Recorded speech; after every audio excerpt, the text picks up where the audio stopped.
Ézéchiel, chapitre 47. Il me ramena vers la porte de la maison. Et voici, de l'eau sortait sous le seuil de la maison, à l'orient, car la face de la maison était à l'orient. L'eau descendait sous le côté droit de la maison, au midi de l'autel. Il me conduisit par le chemin de la porte septentrionale, et il me fit faire le tour par dehors jusqu'à l'extérieur de la porte orientale. Et voici, l'eau coulait du côté droit. Lorsque l'homme s'avança vers l'orient, il avait dans la main un cordeau, et il mesura 1000 coudées. Il me fit traverser l'eau, et j'avais de l'eau jusqu'aux chevilles. Il mesura encore 1000 coudées, et me fit traverser l'eau, et j'avais de l'eau jusqu'aux genoux. Il mesura encore 1000 coudées, et me fit traverser, et j'avais de l'eau jusqu'aux reins. Il mesura encore 1000 coudées. C'était un torrent que je ne pouvais traverser, car l'eau était si profonde qu'il fallait y nager. C'était un torrent qu'on ne pouvait traverser. Il me dit, « As-tu vu, fils de l'homme ?» Et il me ramena au bord du torrent. Quand il m'eut ramené, voici, il y avait sur le bord du torrent beaucoup d'arbres de chaque côté. Il me dit, « Cette eau coulera vers le district oriental, descendra dans la plaine, et entrera dans la mer. Lorsqu'elle se sera jetée dans la mer, les eaux de la mer deviendront saines. Tout être vivant qui se meut vivra partout où le torrent coulera, et il y aura une grande quantité de poissons. Car là où cette eau arrivera, les eaux deviendront saines, et tout vivra partout où parviendra le torrent. Des pêcheurs se tiendront sur ses bords.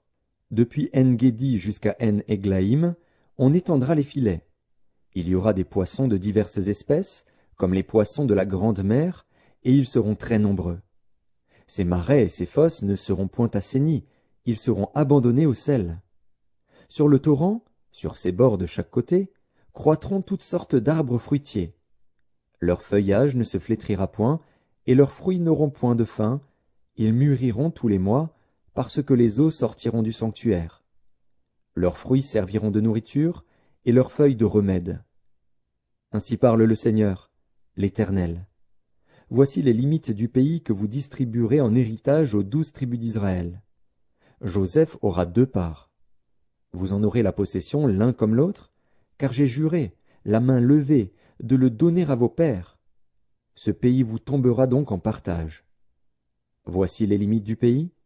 Du côté septentrional, depuis la grande mer, le chemin de Hétlon jusqu'à Tsédad, Hamath, Bérota, Sibraïm, entre la frontière de Damas et la frontière de Hamath, Hatser-Hatikon, vers la frontière de Havran. Ainsi la limite sera, depuis la mer, Hatsarénon, la frontière de Damas, Tsaphon au nord et la frontière de Hamath. Ce sera le côté septentrional.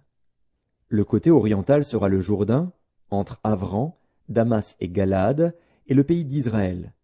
Vous mesurerez depuis la limite septentrionale jusqu'à la mer orientale, ce sera le côté oriental. Le côté méridional, au midi, ira depuis Tamar jusqu'aux eaux de Mériba à Kadès, jusqu'au torrent vers la grande mer. Ce sera le côté méridional.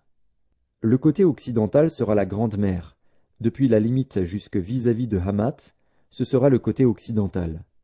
Vous partagerez ce pays entre vous, selon les tribus d'Israël. Vous le diviserez en héritage par le sort pour vous et pour les étrangers qui séjourneront au milieu de vous, qui engendreront des enfants au milieu de vous. Vous les regarderez comme indigènes parmi les enfants d'Israël. Ils partageront au sort l'héritage avec vous parmi les tribus d'Israël. Vous donnerez à l'étranger son héritage dans la tribu où il séjournera, dit le Seigneur, l'Éternel.